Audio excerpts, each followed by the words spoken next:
Israel ने जल, जमीन और आसमान के रास्ते हमास पर हमले तेज कर दिए हैं। अब से कुछ घंटों पहले इजराइल की जो पैदल सेना है वो गाजा में घुसी और हजारों की संख्या में उसने हमला शुरू कर दिया है और इजराइल हमास के आतंकी ठिकानों को ध्वस्त कर रहा है। वहीं अगर बात की जाए इजराइल के फाइटर जेट्स, वो भी आसमान से बमों की बारिश कर रहे हैं। उधर इजराइल की नेवी ने भी हमास के अड्डों को निशाना बनाना शुरू कर दिया है। हमास पर इजराइल का सबसे बड़ा हमला, गाजा पट्टी में रॉकेट हमलों की बौछार। फाइनल अटैक के लिए गाजा में घुसी इजरायली सेना।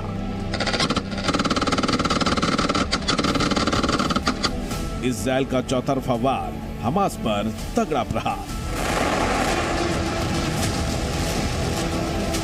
हवाई हमलों से गाजा को दहलाने के बाद अब इजरायली सेना ने हमास के ठिकानों पर चौतरफा एक्शन लेना शुरू कर दिया है। युद्ध के 21वें दिन इजरायली सेना ने जल, जमीन और आसमान से एक साथ हमास के ठिकानों पर हमला बोला। रात के अंधेरे में इजरायली सेना के जवान टैंक लेकर गाजा पट्टी में घुसे और हमास आतंकियों के ठिकानों को चुन चुन कर तबाह कर दिया।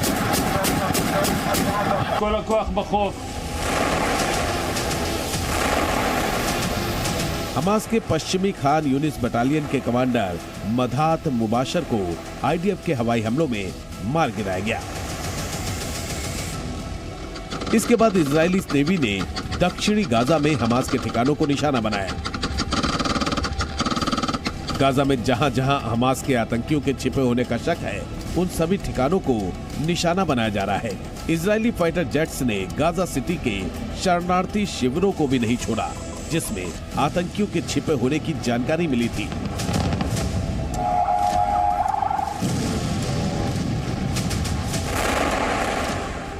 חיל האוויר תוקף באופן נרחב מטרות תת-קרקע ותשתיות טרור באופן משמעותי מאוד.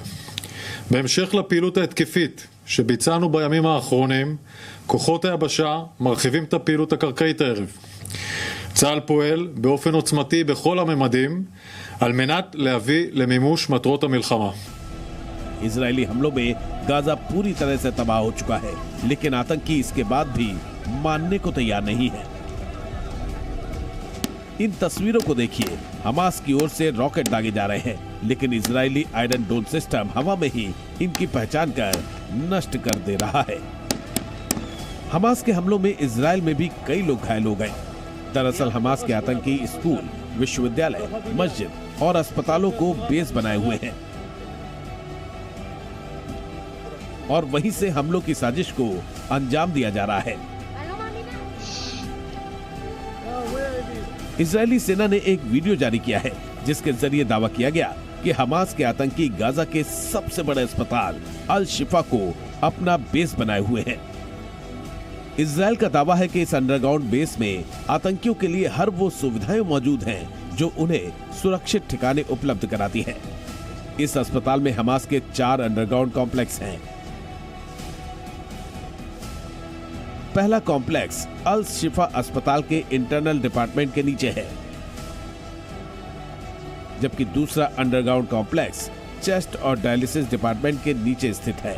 तीसरा अंडरग्राउंड कॉम्प्लेक्स मोर्चरी और पैथोलॉजी डिपार्टमेंट के नीचे है, जबकि चौथा कॉम्प्लेक्स रेस्ट एरिया के पास स्थित है।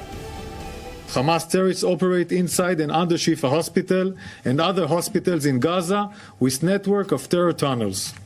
Hamas also has an entrance to those terror tunnels from inside the hospital wards, meaning from different places of the hospital you can go into an underground tunnel that will provide you shelter.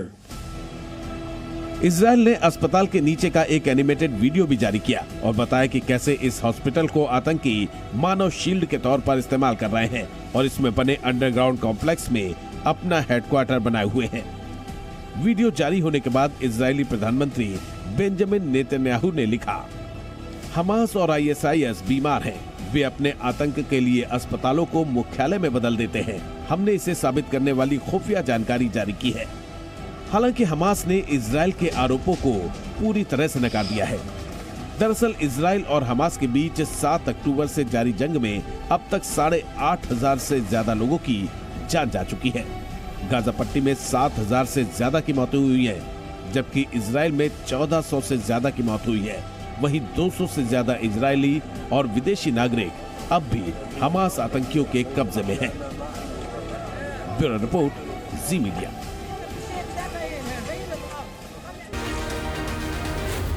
Z News.